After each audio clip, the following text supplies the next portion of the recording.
Hi, grade 2s, 3s, and 4s. Today, Mrs. Para and I would like to share with you a book that we read together way back at the start of the year. It's called You Are Special, and it's about those little wooden people called the Wemmicks, if you remember reading it. We just thought it would be a nice thing at the end of the year to remind you that you are special and that God made each of you exactly the way He wanted you to be. So we're going to read this story together, and then we're going to have you do a little bit of thinking about why you are special and doing a journal entry about it.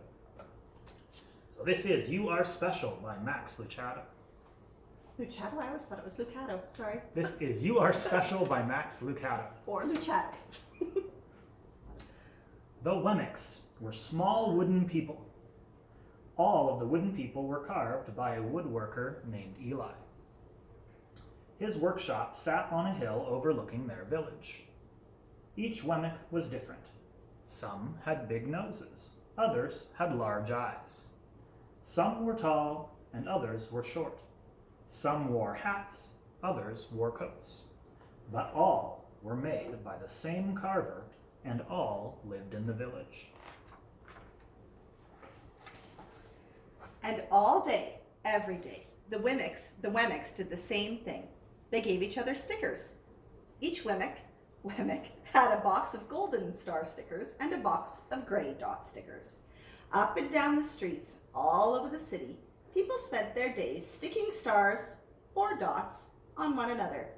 The pretty ones, those with smooth wood and fine paint, always got stars.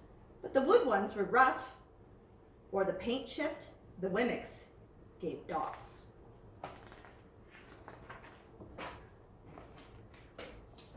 The talented ones got stars too. Some could lift big sticks high above their heads or jump over tall boxes. Still others knew big words or could sing pretty songs. Everyone gave them stars. Some Wemmicks had stars all over them. Every time they got a star, it made them feel so good. It made them want to do something else and get another star. Others, though, could do little. They got dots. Punchinello was one of these. He tried to jump high like the others, but he always fell. And when he fell, the others would gather around him and give him dots. Sometimes when he fell, his wood got scratched, so the people would give him more dots. Then, when he would try to explain why he fell, he would say something silly, and the Wemmicks would give him more dots. After a while, he had so many dots that he didn't want to go outside. He was afraid he would do something dumb, such as forget his hat or step in the water, and then people would give him another dot. In fact, he had so many gray dots that some people would come up and give him one for no reason at all.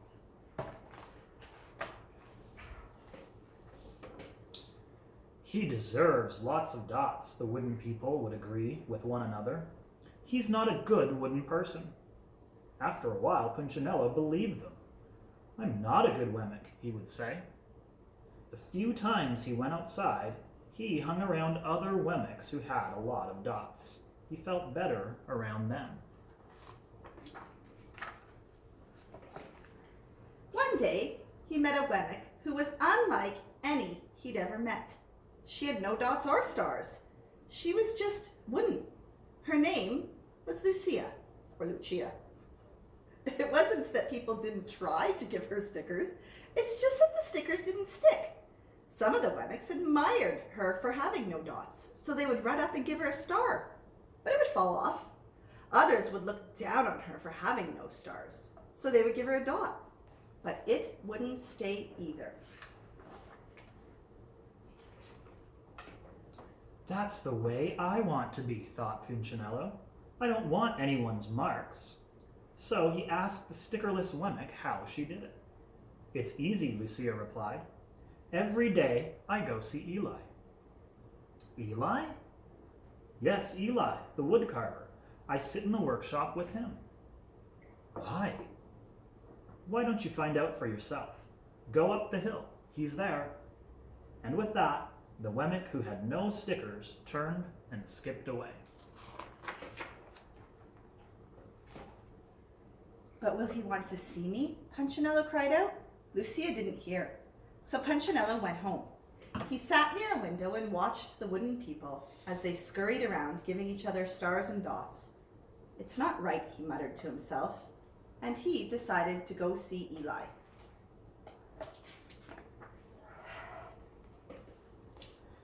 He walked up the narrow path to the top of the hill and stepped into the big shop. His wooden eyes widened at the size of everything. The stool was as tall as he was. He had to stretch on his tiptoes to see the top of the workbench. A hammer was as long as his arm. Punchinello swallowed hard. "I'm not staying here," and he turned to leave. Then he heard his name. "Punchinello?" The voice was deep and strong. Punchinello stopped. "Punchinello, how good to see you. Come and let me have a look at you." Punchinello turned slowly and looked at the large, bearded craftsman. "You know my name?" the little Wemmick asked. "Of course I do. I made you." Eli stooped down and picked him up and set him on the bench. The maker spoke thoughtfully as he looked at the gray eyes. "Looks like you've been given some bad marks." "I didn't mean to, Eli. I really tried hard." "Oh, you don't have to defend yourself to me, child. I don't care what the other Wemmicks think." "You don't?" "No, and you shouldn't either. Who are they to give stars or dots? They're Wemmicks, just like you. What they think doesn't matter, Punchinello. All that matters is what I think. And I think you are pretty special."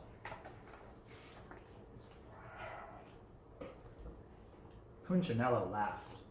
"Me? Special? Why? I can't walk fast. I can't jump.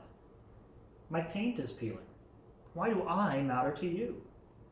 Eli looked at Punchinello, put his hands on those small wooden shoulders, and spoke very slowly. "Because you're mine. That's why you matter to me."